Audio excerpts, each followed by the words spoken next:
Solve करते हैं। हमारे पास क्या है, गिवन है the relative loading of initial station is 200 meter and back side is 1.54 meter and the sum of four side is 0.4 meter। ठीक है, ये हमारे पास एक इंस्ट्रूमेंट है। ओके, इसकी जो हम बैक साइड लेते हैं, इसकी जो लेंथ आती है वो क्या आती है 1.54 मीटर, राइट। और इसकी जो फोर साइड आती है वो कितनी आती है 0.45 मीटर। और बोल रहा है ए पॉइंट की जो RL है वो है 200 metre, right.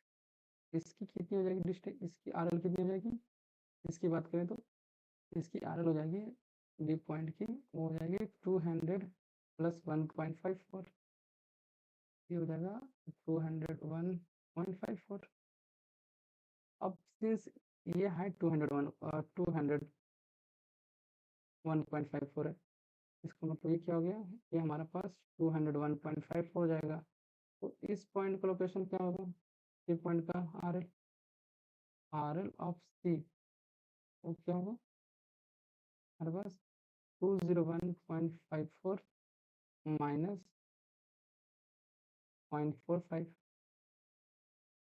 which is your 201.09 metre. तो ये आपकी सी पॉइंट की RL हो गई। आई होप समझ में आया होगा। हमारे पास ए पॉइंट की RL गिवन थी, उसकी मदद से हमने बी पॉइंट की RL निकाली और डी पॉइंट की मदद से हमने सी पॉइंट की RL निकाल दिया। ठीक, चलिए अगला क्वेश्चन देखते हैं। क्वेश्चन क्या कहता है, the point on equator have longitude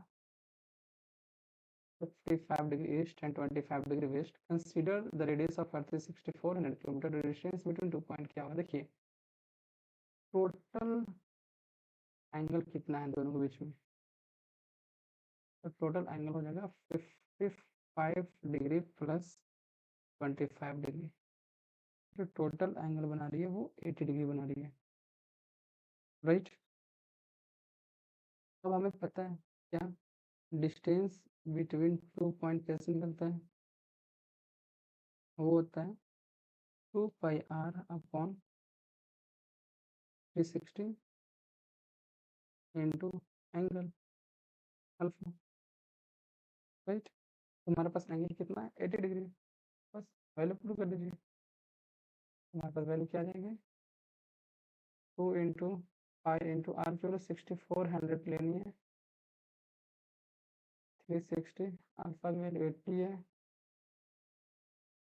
तो ये हमारे पास किलोमीटर में आंसर आएगी क्योंकि हमने डिस्टेंस को किलोमीटर में लिया है। 8936.08 किलोमीटर, ठीक। This is your distance between 2 point.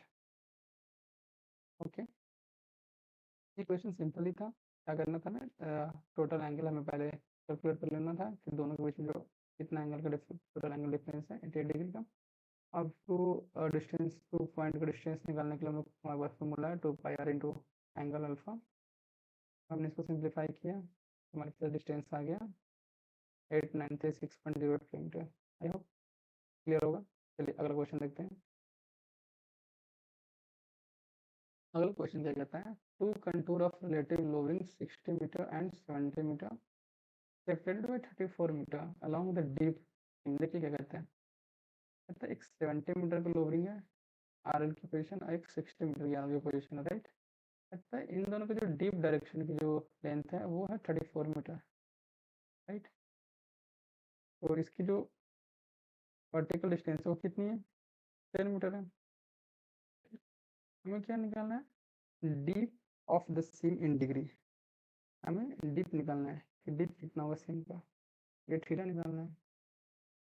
Simple है, ट्राइंगल बन गया, राइट एंगल ट्राइंगल, जिसमें ये 90 डिग्री हो गया, ये थीटा है जो तुमको डिटरमाइन करना है।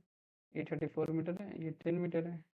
पाइथागोरस लगा दो या फिर साइन थीटा लगा दो। Sine theta is equal to 10 upon 34। यहाँ पे आपकी वैल्यू आ जाएगी theta is equal to sine inverse 10/34 is equal to 17.1 degree. That is your answer.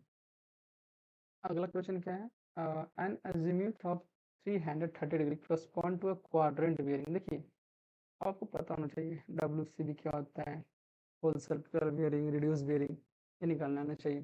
चलिए देखिए इसमें क्या कहता है कि 330 डिग्री बना रही है, तो ये हो गया आपका 180 220 330 कुछ इस प्रकार से होगा। ठीक है, यहाँ पे हमें क्या करना है, क्वाड्रेंट बेयरिंग जिसको बोलते हैं रिड्यूस बेयरिंग निकालना है। तो रिड्यूस बेयरिंग हम लोग नॉर्थ पोल या साउथ पोल से जो पास होता है उसको बोलते हैं रिड्यूस बेयरिंग। तो हमारे पास जो रिड्यूस बेयरिंग होगा वो क्या होगा, अल्फा होगा। अल्फा अल्फा कैसे कैलकुलेट करते हैं, 360 minus 330 which is equal to 30 degree.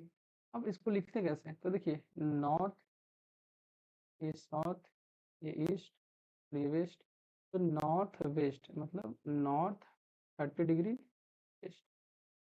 हमारा इसका जो रिड्यूस बेयरिंग है वो क्या है, नॉर्थ 30 डिग्री वेस्ट। ये देखिए ये फोटोग्रामेट्री का क्वेश्चन है, कहता है vertical photograph 40 metre high hill is taken from 4.4 kilometre height. Okay, if the focal length of camera is 15 centimetre, ठीक है, the scale of photograph is what. तो हमें पता है फॉर्मूला क्या होता है, scale of photograph is equal to scale of photograph is equal to होता है F upon capital H minus small H. Simple. तो फोकल लेंथ कितनी दे रखी है, 15 सेंटीमीटर, इसको मीटर में कन्वर्ट कर लो, अपॉन हाइट कितनी दे रखी है, कैपिटल एच 4.4 किलोमीटर, इसको मीटर में कन्वर्ट करो, और स्मॉल एच कितनी दे रखी है 40 मीटर। तो हमारे पास स्केल का जो फोटोग्रामेट्रिक स्केल का जो रेशियो है वो क्या आएगा, 1/2967 which is B is the correct answer. तो सिंपल था। यदि आपको स्केल ऑफ फोटोग्राफ का फॉर्मूला पता है जो कि होता है F upon focal length upon capital H upon small H. Capital H में होता है कि मैक्सिमम हाइट जहाँ से फोटो खींच रहे हैं, और स्मॉल एच होता है द हाइट ऑफ ऑब्जेक्ट या फिर जो हाइट ऑफ हिल्स है। तो आपको ये फॉर्मूला पता था तो आप इजिली टैकल कर सकते थे इस क्वेश्चन को। इस क्वेश्चन में क्या है, हमको एरिया निकालना है। तो चलिए हम इस क्वेश्चन का एरिया हम लोग ट्रेपेजोइडल से निकालते हैं। तो ये हो गया हमारा first term, first, second, third, fourth, and ये हमारा ए नॉट A1 A2 A3 और A4, ये हमारा F है। ठीक है, तो एरिया कैसे निकलता है, एरिया गिवन एक्चुअली वॉल्यूम निकालना है, तो ट्रेपेजोइडल से वॉल्यूम निकालते हैं। तो फॉर्मूला क्या होता है, H/2 first term plus last term plus 2 times sum of all rest. तो हमारे पास एज का मतलब होता है जो कॉमन डिफरेंस है, राइट। तो हमारे पास डेल्टा एज कितना है 15 का, 15 का कॉमन डिफरेंस है, तो 15/2। फर्स्ट टर्म कितना था हमारे पास 3054, और लास्ट कितना था 1992, plus 2 times summation of all 3025 2095 plus 2008 plus 2000। ठीक है, अब इन सबको कैलकुलेट कीजिए, आपके पास वैल्यू आएगी 174765 metre cube, which is your required volume. ठीक है, आई होप समझ में आया होगा। तो सिंपल था, आपको यहाँ पे वॉल्यूम निकालना था, ट्रेपेजोइडल रूल यूज़ कर लिया। वॉल्यूम का ये फॉर्मूला होता है, volume is equal to H/2 first term plus last term and 2 times sum हुआ था उनका। दैट्स इट, बस यही आपको निकालना था। आई होप समझ में आया होगा। आज के लिए इतना ही, मिलते हैं अगले लेक्चर में। तब तक के लिए टेक केयर।